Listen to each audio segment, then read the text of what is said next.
And residents in Wilson are patching up windows and siding after getting hit by hailstorms last night. Our KLBK's Alyssa Tellez shows us some of the damage. It is a bright and sunny day out here in Wilson, but last night was a totally different story. Residents in the area tell me yesterday's storm brought hail larger than the size of my fist.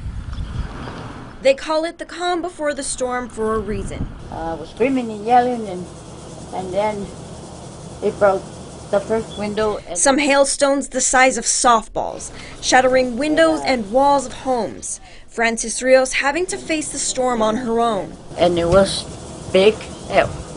I mean, big time. The tiny town bracing for cover.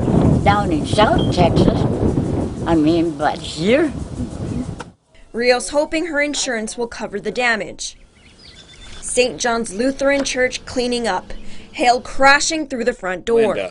So I'm trying just to tape it up to keep further damage or keep water from coming in the church until we can get it fixed. Residents like Clyde Wilkie doing what they can to help out their community while having to deal with it at home too. Pieces and go on. That's all we can do after a storm. Okay. We're going to keep going. For right now, neighbors are patching up those windows with tape to keep the fractures from spreading. Reporting in Wilson, I'm Alyssa Tellez, KLBK News.